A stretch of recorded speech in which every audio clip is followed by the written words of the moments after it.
Welcome to Twice 5 Miles Radio, fertile ground for conversations worth listening to and remembering. I'm your host, James Navé, always airing first on WPVM LP Asheville 103.7 and streaming online, WPVMFM.org. The voice of Asheville heard all over the world and on other community radio stations like KCEI, Cultural Energy Radio, out of Taos, New Mexico.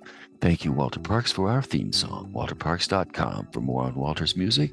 Thank you, Devine Dial, for managing WPVM-FM in Asheville, and Robin Collier for managing KCEI in Taos, New Mexico. If you'd like to reach out to me, Navé at jamesnavé.com. Navé is spelled N-A-V-E. I'd like to invite you to a Zoom performance of A Child's Christmas in Wales. I'm recording this on December the 14th. On December the 20th, after this show airs in Taos and in Asheville, I will be performing A Child's Christmas in Wales by Dylan Thomas on Zoom. So if you would like to join me for that performance, no matter where you are in the world, you can find the Zoom link at my website, jamesnavé.com. Just below the fold, you'll see the link to the events page, or you can email me, navé at jamesnavé.com, and I'll be glad to send you the Zoom link. I look forward to seeing you on the call. We'll do a little celebration and a bit of a salon conversation. Today, I have a new friend on, Georgina Hayns, and she goes by George. A few weeks ago, my next door neighbor, Janet, and I were walking down the road out in front of our house. It's called La Canada Road. And we ran into two people, had a couple of dogs. They were just walking along, enjoying the sun, and it was on Thanksgiving. And the introduction that we made was, well, are you blowing off a bit of steam from your Thanksgiving dinner? And then we started to talk, and I met Shannon and then met George. I'm going to call her George because that's what she likes. And we said, where are you from? We're from Portland. And we said, wow, well, what are you doing here? We're on vacation. Well, why are you here? Well, we're just relaxing because in Portland, we work as puppeteers. We make puppets. And we also learned standing there on La Canada Road that George was the head of the studio or the shop that made all of the puppets for Guillermo del Toro's Pinocchio. And Shannon was one of the people who helped her do that. And that movie won an Academy Award. So when we learned that, we were even more curious about what it means to be a puppeteer.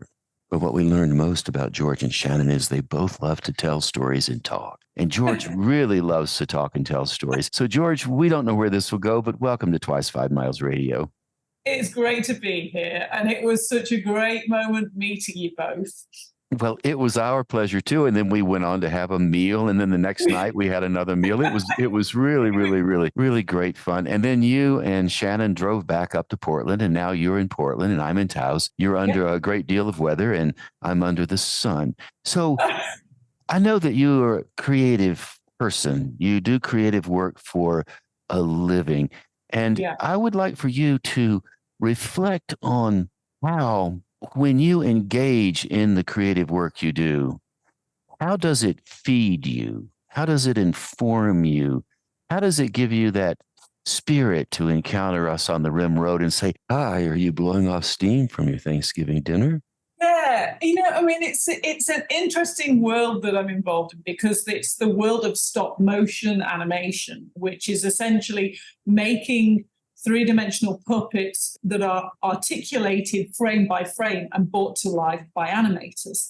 So it's an art form that uses engineering, that uses creativity, but it also uses a lot of people. I'm a bit of an odd artist in that I have an eye for design and style, but I also have this engineering side to my brain. And then I'm also a people person. So combining all of those energies into my everyday, that's what feeds my creative soul. My creative soul, it definitely needs the aesthetic side of creativity.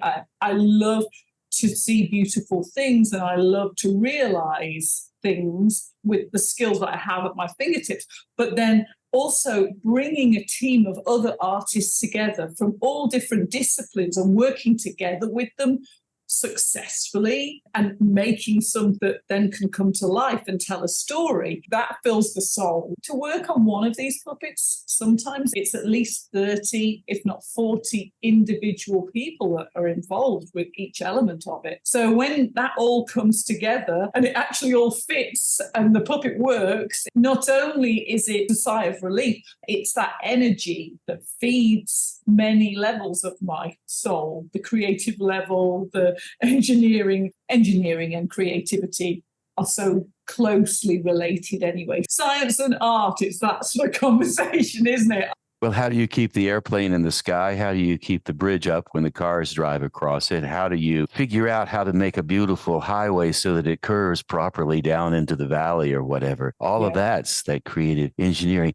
When we met, I hadn't seen the movie that you worked on, Pinocchio, and you ran the entire program around the puppet making. Now, and I did watch it the day that we met, and I had been meaning to watch it, and it was a terrific movie. Wonderful, wonderful film.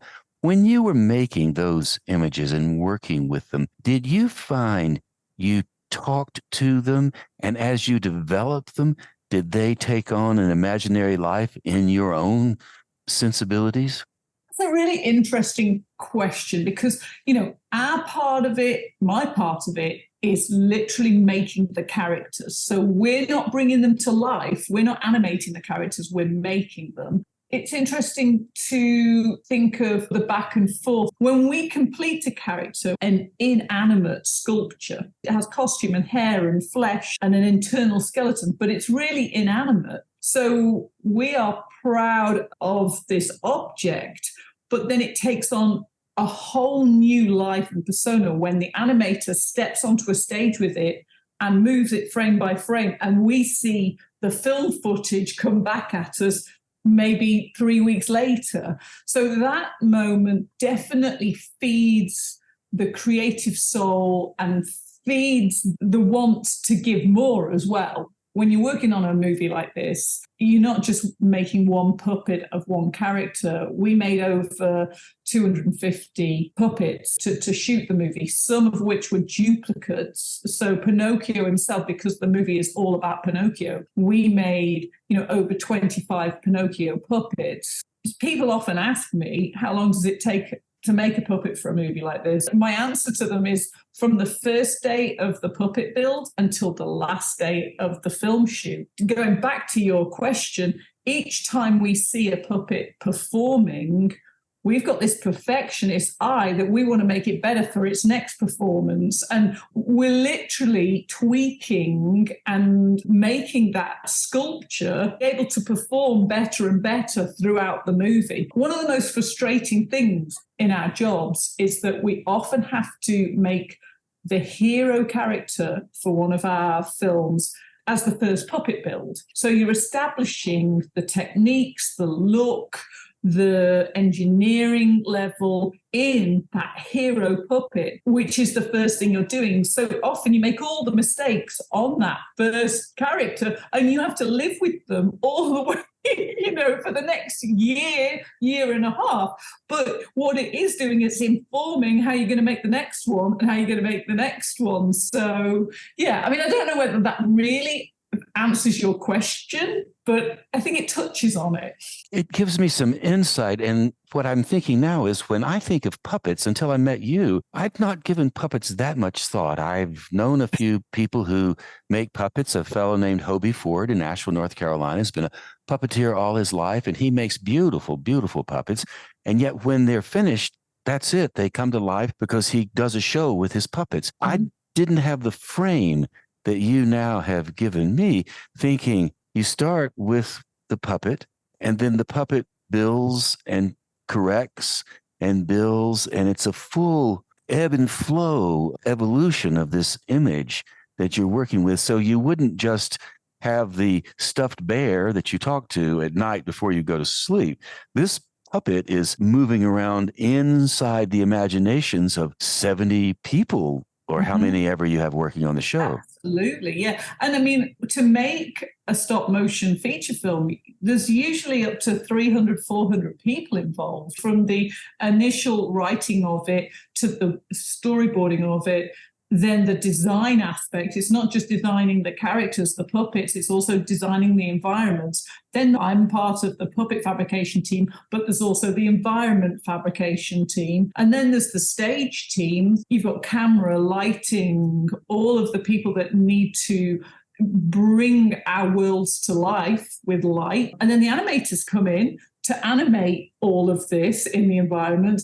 And then when all those shots are coming off the stages, they're going through an editorial department that are cutting it all together and turning it back into the script that you've started with.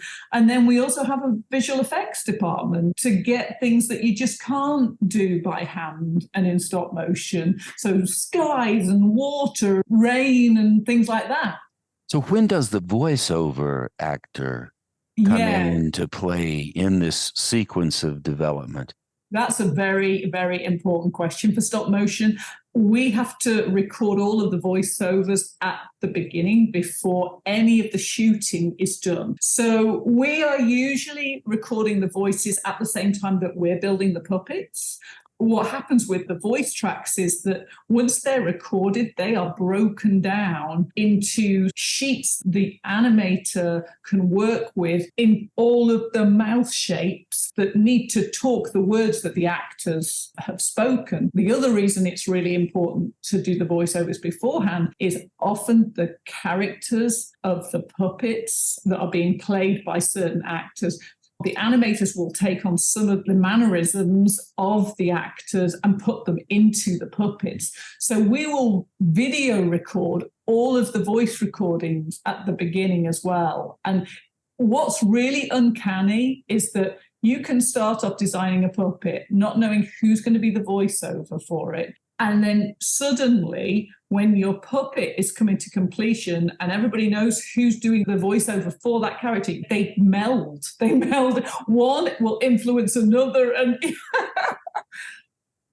So the actors come to the table aware of the story, aware of the characters. They've done all the same development they would evolve on a movie shoot, and yet they're playing the scenes that are in the script. So the actors bring their creative intuition to bear, setting the tone for everything else that comes after. Is that what I'm hearing? The initial story is translated into a screenplay. Sometimes they record individual actors without the other actors in the same place. Sometimes they will bring two of the actors into the same room and have them play out against each other. It really depends on actor availability, but the director is always there. The director is directing the actors. It's like a radio play. The director is directing a radio play, but then that play doesn't just stick as a radio play, then it's translated into frame by frame movement with puppets. So when I watched Pinocchio, I was not even aware I was watching puppets. I was watching characters just like I would be watching the actors who played the voiceover for these characters. When I was watching it, I could see how complicated it was.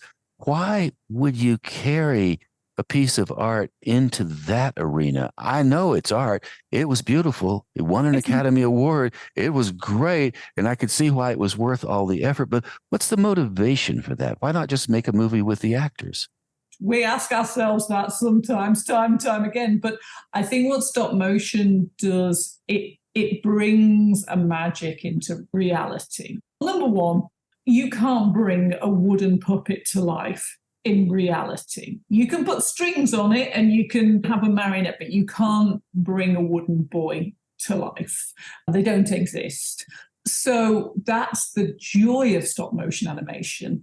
You can bring any inanimate object to life through stop motion. So stop motion and animation in general has existed since film began. 24 images make 1 second of film. So the minute that people were aware of that, you can either literally take the celluloid film and scratch onto it 24 images and bring that to life, or you can put the celluloid film in a film camera and click 24 times, focusing that film camera on either a drawn sheet of paper with drawings or into a three-dimensional world of three-dimensional characters. And it can be as simple as moving a stone across a table and bringing a pebble to life frame by frame. Basically, you can bring anything to life in animation. That's why you do it in animation as opposed to live action. But why do we do it handmade, frame by frame, when we've got computers out there that can emulate all of this?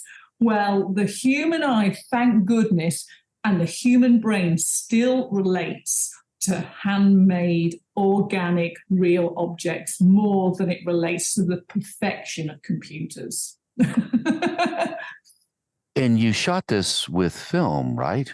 Or did you shoot with digital? No, we shot digital. That jump to digital in the filmmaking aspect of it has really helped. That's the reason that stop motion animation, the performance is so much better now than it was, say, 100 years ago. Because this tool can see the previous frame, you can see 3 frames previous to you on a computer screen before you move your puppet to get the next frame. So we now have artificial intelligence. What you just told me, the human eye, the handmade object, one thing artificial intelligence will never have, it will never have human hands born from a mother. Absolutely. Never. Never. And it will never have those imperfections that only things from nature, humans being part of that, have. We're organic matter. And I think the most important part about that makes each of us an individual is the mistakes, is the fact that we're not symmetrical. That's what makes everything interesting. And that's what I think the reason that an audience is drawn to something like stop motion as opposed to a computer animated film. It's all those little mistakes. Well, you brought up something so important, which is perfectionism. When you and Shannon were here, we had our nice visit, and Shannon, your collaborator in work, was talking about how she was driven by perfectionism. Yes. Perfectionism, this, perfectionism, that.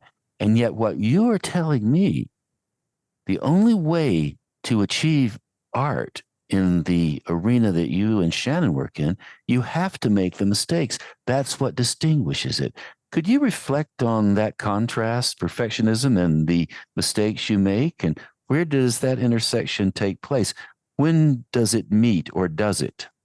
I don't think it meets because I don't think we're aware of the imperfection in the art that we're involved in. We're striving to copy what we're looking at to a perfect level. When we're watching a live action film with actors, what endears us to a character, it will usually be an imperfection of that character because we can relate.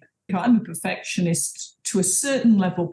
I can see the bigger picture of what level of perfection all of these millions of things that we're making have to be. I'm also thinking, if perfection is the ideal, and you just said the imperfections, the mistakes are what make the art happen, why would we call a mistake when we can call a mistake beauty? Absolutely. I agree. And you can never achieve perfection, but what if you could achieve perfection and you got it all perfect, without mistakes, without flaws? What would happen then? Yeah, it would be really boring.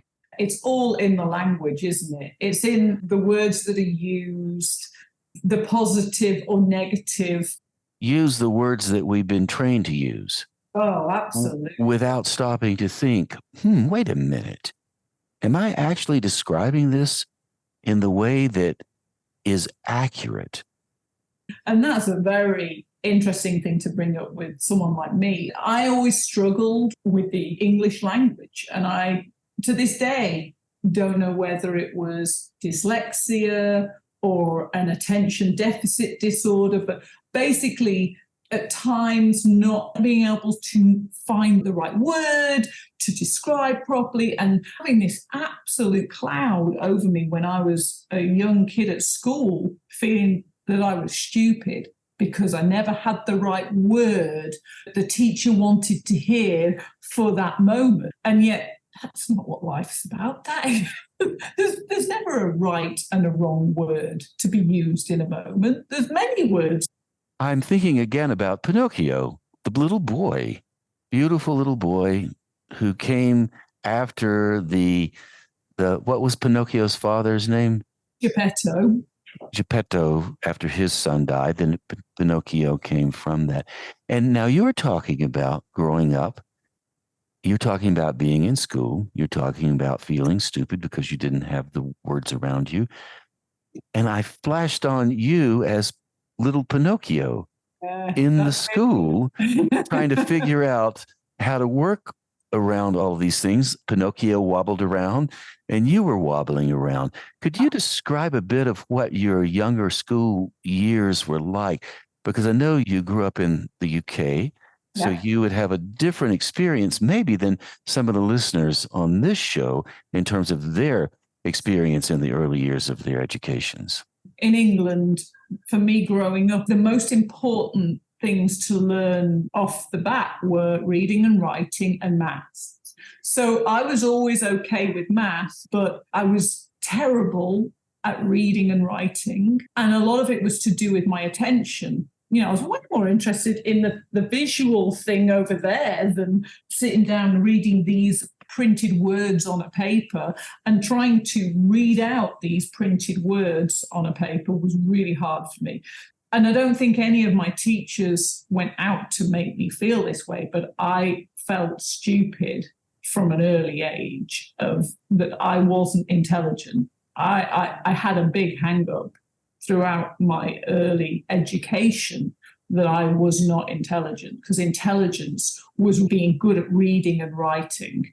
When did you realize you were intelligent? What motivated that? What sparked that? I think age. I think being in the world. It was after I'd left school. I'm in my 50s now, and it was probably in my 30s. I had a moment of like, oh, maybe I'm not as stupid as I've always thought I was. And and actually ending up doing a lot of public speaking, which when I was at school, I would never have imagined, because I would basically, I can't get on stage because I don't have the vocabulary to get on stage. But the way I have ended up doing public speaking is just talking from the heart. I'm just explaining what I do, but with an excitement and a passion, because I love what I do. And I think the reason that I survived school is I had a family that my parents were incredibly supportive, and they didn't push it down my throat that I couldn't read and write. When the teacher sent me home with an old cigar tin of words, because I couldn't remember how to read after a summer vacation because I'd had too much fun. They sent me home with and it and on, all these really simple words, and I had to, my homework was to memorize them. And that to me was the most demoralizing thing that's ever happened to me. And that lived with me right the way through my 30s.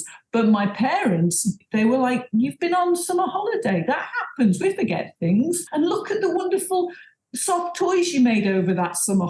So they encouraged, because they knew I was really good with my hand-eye coordination. I mean, my dad joked, he said, I've never seen a kid like it.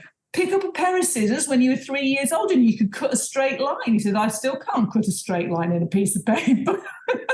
So they just saw something in me. And it's funny because my mum was a physics teacher.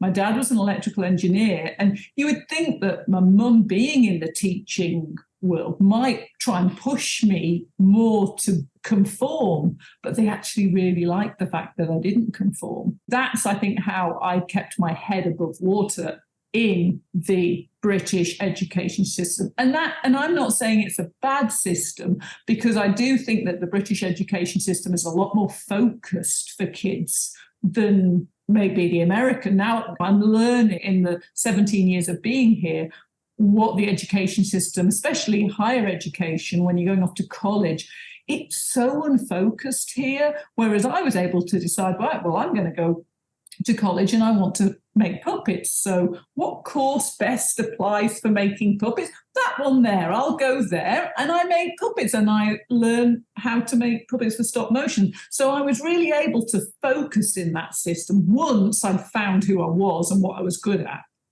So now in your studio in Portland, you have many people you're supervising and working with. You have young people who are emerging from college, showing up on your doorstep or in your studio. What kind of dynamics do you experience between the generation you're representing and the Gen Z generation? How do the generations inform each other in terms of the development, the cross-pollination? That's a really interesting question. With every year that passes, it's becoming more and more complex of the generations coming together. And I mean, I was taught, again, by my family from a really early age, we're all humans and treat everybody with respect and everybody brings something to the table. And that's how I've always tried to be a boss, not dictating to people how it should be, listening, working as a team, taking on people's ideas, but also being able to say no when things are getting too maybe sort of this way or that way. But from a sort of a human aspect, really appreciating the diversity. And I mean, it's very interesting with stop motion. We're an odd little industry. We all know each other. We call ourselves a roving band of, gypsies traveling around the world, working on projects. There has never been that many stop motion projects going on. So that's why we all kind of know each other. And it gives a place for a lot of creative kids coming out of schools and colleges who are really a little lost. Often they find stop motion. And I'm not completely sure why stop motion attracts kids that need to find a way in life. It's very accepting, and it's not just my team. Most of the other teams I know in stop motion are very accepting. And often the stories that we tell in stop motion can be a bit braver than some of the stories that are told in these brightly coloured computer, big studio films. Yeah. I don't know why that's happened. We could make feature films in bright colours with ball-type characters and simple, fluffy stories. Instead, we have directors like Tim Burton and Guillermo del Toro and Wes Anderson that are drawn to our medium and our art form because they can tell more interesting stories to a wider age range. So a lot of the stop motion films that are made attract adults and kids.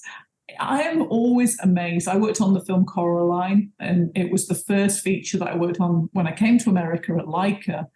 I am amazed how many kids that now come to work for me as adults, their life was formed by that film.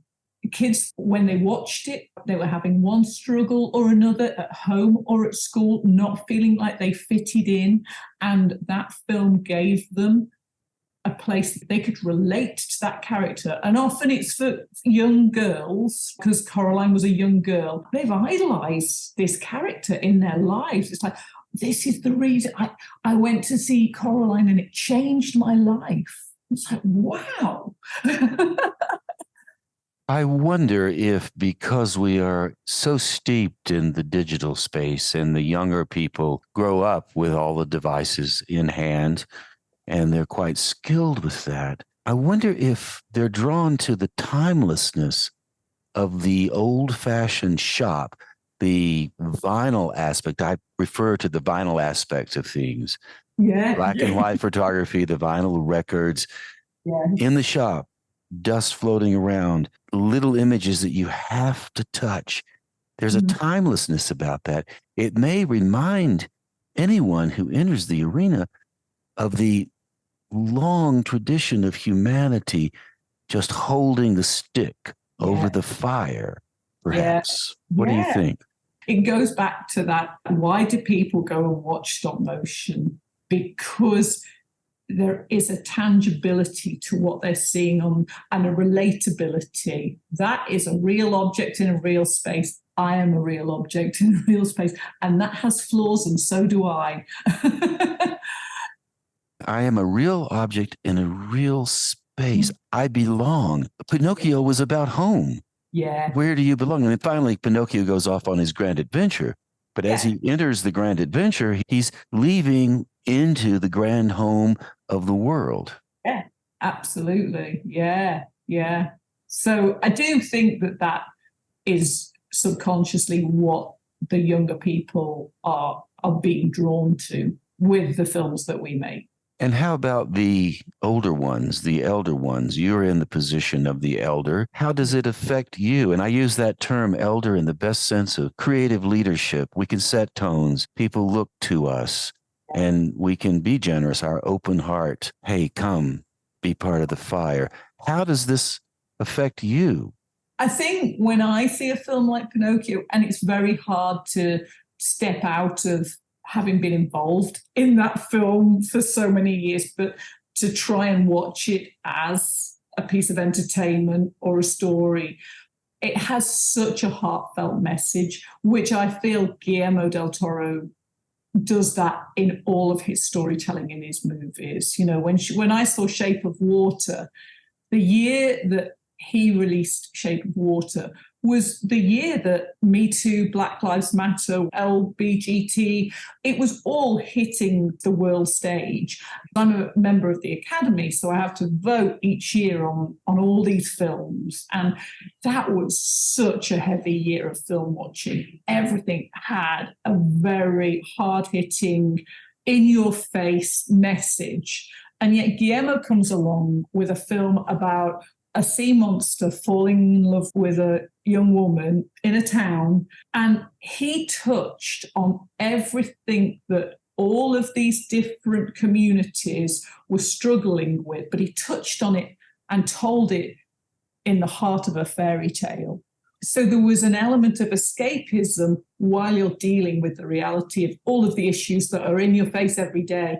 And that's the magic of Guillermo, and that's the magic of what he did with Pinocchio as well. He tells a story of family and relationships in family and how hard it can be to understand each other and to feel accepted and to be accepted for who you are.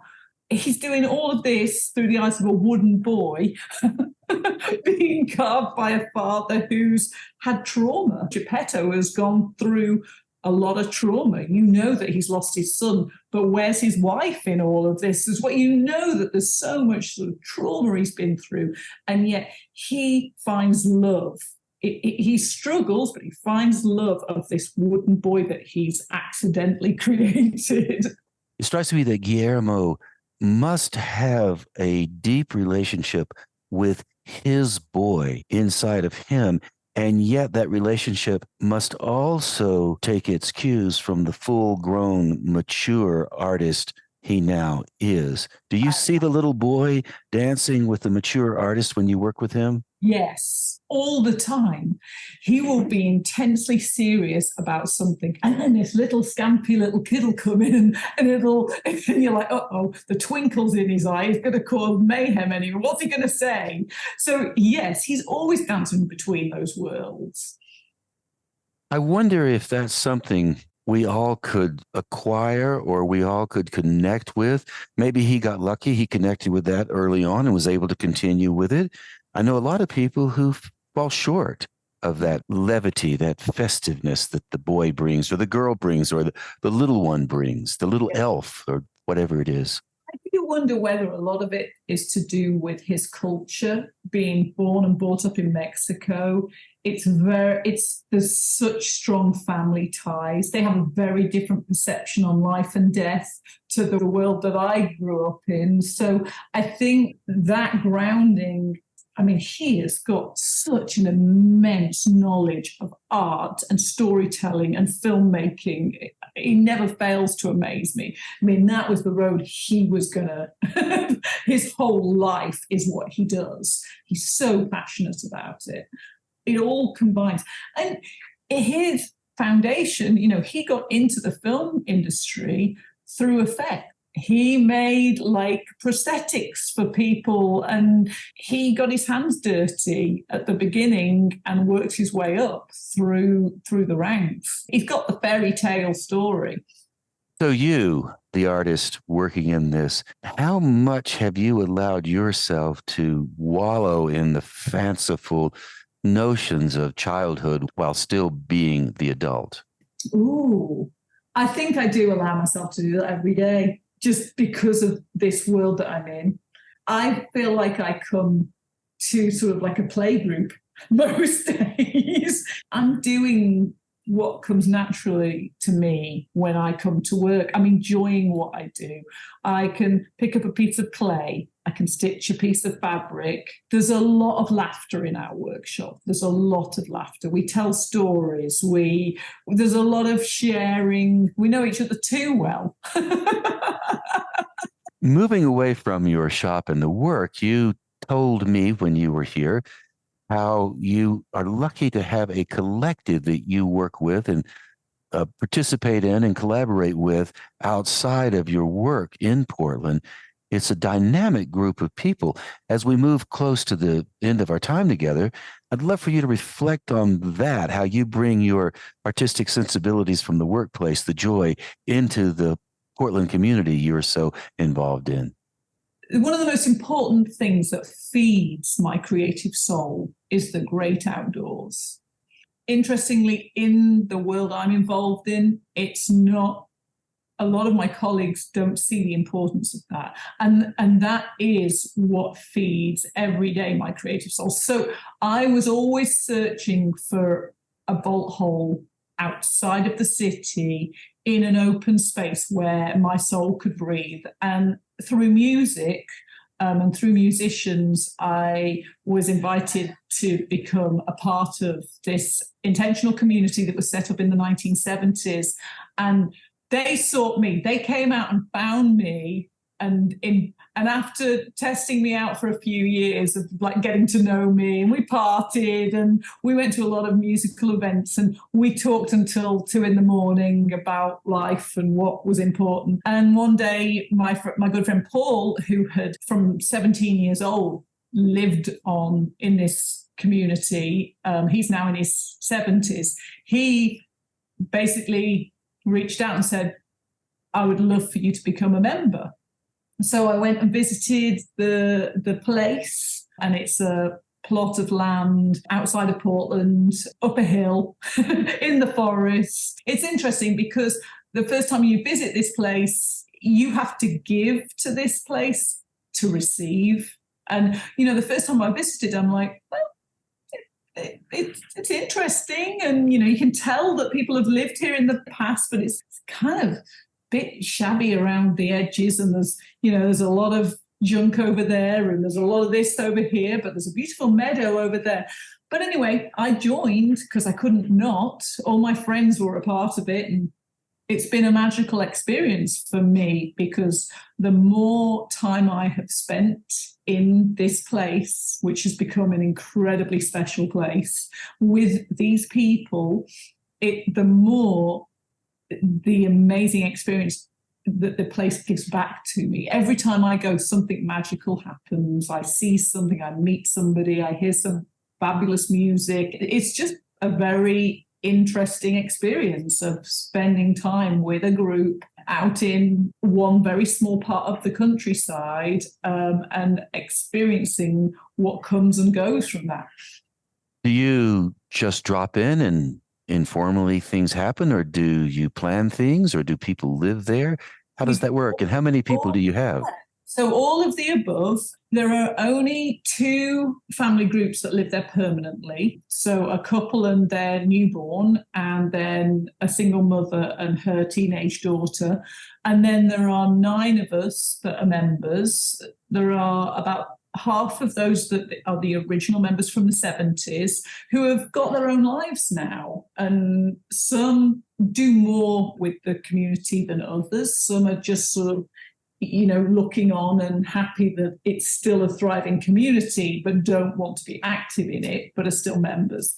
And then myself, because of the work I do, I have to be in the city during the week, but most weekends and through lockdown, I was able to spend a lot of time up there, and I've invested a lot of my time and energy, creative energy, into one of the buildings up there. And with the help of others, we've renovated one of the buildings, which then sparked another person's idea to build a tree house and another person to renovate. So it's very accumulative. But yeah, we drop in and we drop out. And some years, I've been a member now for about 7 years, and some years I'm up there every single weekend and every vacation. But then other years, it was interesting.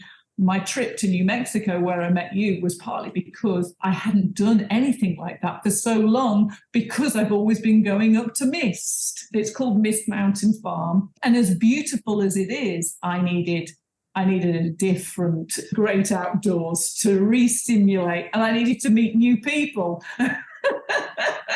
So Janet and I, it seems, had the opportunity to join you in your property in Portland, even though we were here, because I had a fantastic time when we met. And I'm thinking now, well, if that's what they do up there, no wonder she goes every weekend. It is. We cook great shepherd's pies. We drink wine. We talk. Yeah, everybody brings something to the table. So as we close out, I know you've taken the time from your lunch hour to be with us here. It seems like you're an artist who thrives in a large, beautiful garden of multi-purpose flowers. And if you were alone in the desert as a rock sitting under the sun, probably wouldn't be so much fun, would it? Absolutely. You got me. You've definitely seen into my soul and seen how I thrive. Definitely. And it's interesting. I wish there was a part of me that could be that rock in the desert, but it's not who I am. I love to be surrounded by people and constantly changing flowers as well. Well, George, thank you for bringing some of your flowery world to Twice 5 Miles Radio. I really appreciate it. Thank you so much. It's been great chatting, and as always, we've only known each other a short time, but it's very inspiring. Well, we'll do more, so thank you ever so much. Thank you. And there you go, my friends. Thus concludes my conversation with Georgina Hayns, and as you already know, her friends call her George. And I also hope you now have a better sense of what it takes to create a piece of collaborative art.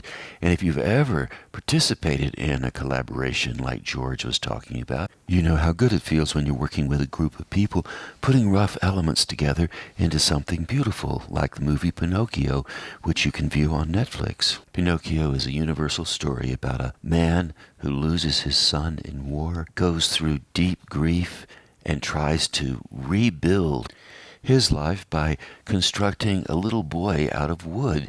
And the little boy has a nose, and every time the little boy tells a lie, his nose grows.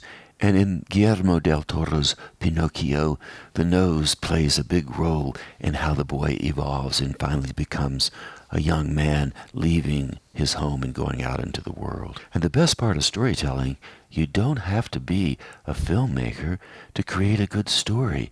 You have plenty of stories you can tell based on the life that you've lived up to this point. You can tell them around a table, you can tell them to a friend, you can tell them to a small audience, or you can just think about them and write them down and tell them to yourself. And speaking of storytelling, last night I attended a gathering on Zoom that happens once a month. It's a gathering associated with the New Mexico Storytelling Association. That's a bit of a workshop, a bit of a conversation, somewhat salon-like, and storytelling. And after each person tells their story, folks on the call say what they like about it, how they think it could be improved. It's a great little workshop. People don't come fully prepared. They bring their stories in hopes of workshopping them, which is exactly what happens. I usually come with a spine of an idea, something that I would like to develop as a true story told from my own life. I often have just a bit of a seed that starts at the beginning of the session, and it grows throughout the time, and I finally volunteer to tell a story. Last night, our theme was peace and light, since we're almost to the longest night of the year in the Northern Hemisphere. So I told a true life story about transformation, peace, and the light that comes from one person's face when something good happens to them. I usually record the story just in case I hit the mark. Last night, I did a pretty good job, and I was glad that I recorded the story. So what I would like to do now to finish out our time together, I would just like to play the story for you. So here it is. It doesn't have a title. That will come later. In 1970, I hitchhiked to Denver, Colorado to visit a friend of mine who was driving up from Mexico. And we met in Denver. And I went out there because I longed to go find something. You know, you go on the journey, you find something. And I didn't know what I was looking for. I was worried, though, when I hitchhiked to Denver because I had a draft number of 52. And for those of you who can count, you know there are 365 days in a year. And if your draft number is 52, in the draft back then, that meant that I was one of the first to be called up. I was headed to Vietnam. I was going to fight. I was frustrated because I didn't want to go as an enlisted personnel. I wanted to go and be a general. I thought I would be well suited as a general, but I just didn't quite have the chops for that. But I was worried because I was on the verge of being drafted and I was 20 years old. Got out to Denver, and my buddy and I met, rip-roaring time as you would have if you were in your 20s, as you all remember. I went into an Army-Navy store, went to the back of the Army-Navy store. I was worried because I'd flunked out of a junior college. I had no options except to get drafted or go to Canada. So I walked into that Army-Navy store, and it was dusty and musty and yicky smelling. And I went to the back, and there was a box of bayonets. And I opened the box of bayonets, picked one up, and held it in my hand and stabbed the air with it. And as I stabbed the air, I imagined it going into the guts of another soldier, holding the soldier up on the bayonet. And it was absolutely the worst imaginative feeling I could have had. I thought, I can't do this. I cannot do it. I can't do it. So I put that greasy bayonet back in its box, and I closed the box. My buddy and I had a day or so, and then I hitchhiked back to North Carolina. Asheville, North Carolina, 12 Pine Lane, the house my father built in 1953, the house I lived in, the house where I'd played Appalachian music with my father, and the house where my father was a very abusive man because he brought the war, World War II, back home. And I had received that. So I knew what violence was. And as I was going back across the country thinking about that bayonet and how I did not want to put it into somebody's belly or anywhere else for that matter, I thought, I'm not a Christian, particularly, although I did grow up in the church and we sang a lot of songs and I was there and I did preach a few sermons, but I couldn't claim Christianity because I wasn't quite sure if I believed Jesus came from the virgin birth, nor did I think he rose from the dead, so I didn't qualify. And I was living in the South, and of course the South is a place where you have only a certain bit of religion for yourself. It's kind of narrow. I decided to apply for a conscientious objector status. And so that's what I did. I got the Quaker book and I read about it, and I went to the minister of my church and I overcame my hypocrisy of wanting to be a general, and I said, I'm going to apply as a Methodist. I'm going to apply as a Christian. And the preacher, sure enough, wrote this great letter. I submitted it to the draft board, and lo and behold, guess what came back? I got my objector status. I was a conscientious objector, conscientiously opposed to going to fight in Vietnam. I don't know if I was a pacifist or not, but I knew that that war was not one I wanted to participate in. Something told me, here we are back to the storyteller. Here we are back to the spirits. Something told me, you don't go to that war. So what I decided to do, I went to the preacher and said, well, what could I do for my 2 years alternate service? And he said, you can go to Wesley Nursing Center in Charlotte, North Carolina, and be an orderly. And I did. Wesley Nursing Center was on Shamrock Drive. So I went to Wesley Nursing Center and I put on my little white suit, and it was nice, and I could get a new white suit every day. And I rode a bicycle because I couldn't afford a car because I was only getting paid $1.65 an hour, right? And I was 20, so I could ride a bicycle. Why not? And so every day I would show up and I would do my work. And I would go down the West Wing and take care of Reverend Gibbs, or the man, I don't remember his name, but he had no legs because he had diabetes. Ridenauer, Mr. Ridenauer was his name. And at the other end of the hall, in the east side of the hall, was Dr. Hoyle's room. And Dr. Hoyle was this persnickety, dentist. And all of the orderlies hated working with Dr. Hoyle because he had this beautiful room. It was the end of his life. He couldn't hear very well and he couldn't see, but you would go in there and it would seem like it was his study. And I would often go in and he was upset and he was mad. And he was always upset and he was angry. And I started to notice the reason why. It was because none of the orderlies who were assigned to Dr. Hoyle would give him a bath. They would just rub him down like he was an animal and leave him in the chair. And he absolutely hated that. So is there peace in the world? Not in Dr. Hoyle's room, because he was completely, utterly upset and sick, because what he wanted was the perfect bath. So I was walking down that hall, and I ended up having Dr. Hoyle on my list. Dr. Hoyle, got to go give him a bath. And I thought, I'm going to give this guy the best bath that he's ever had in his life. There may not be any peace in the world, and I may not like working my conscientious objectors thing, but this guy, I'm going to give him a bath. And the reason why those orderlies, I think, didn't want to give Dr. Hoyle a bath was because he had to get his clothes off. He wanted to be put in a hot tub full of soapy water, and you had to scrub him down from head to toe, and that included the private parts, which he would let you get almost close to, and then he would take the rag and say, I'm going to do my private parts. But everything else you could do. I want you to sit here and help me wash every bit of my toes in between. So I decided to go in there, and I don't know how long I would go in, but I went in the first time and I said, Dr. Hoyle, I'm going to give you a bath. And I said, let's go. And I ran the water. Please run it hot. I ran it hot. I filled it full of suds. I said, does this suit you? Let me help you with your clothes. I'll take your clothes off. Old man, not much flesh left, just bones. But he was elegant. And when he sank in that tub, his face glowed like the sun. Is there light? Yes. Dr. Hoyle's face was lit up. And I was a boy. And I thought, I don't care what I have to do. I'm going to scrub every inch of this man until he is so clean he will think he went to heaven. And I did that. And it took a long time to give Dr. Hoyle his bath. And I was conscientiously opposed to war, but I was conscientiously in favor of a clean Dr. Hoyle.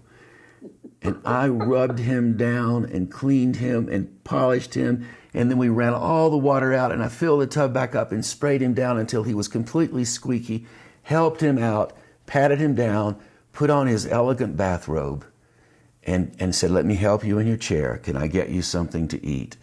And it was around lunchtime, and his lunch would come, and he would eat in his chair with his beautiful robe, spotless, clean, smiling, and just as happy as he could be.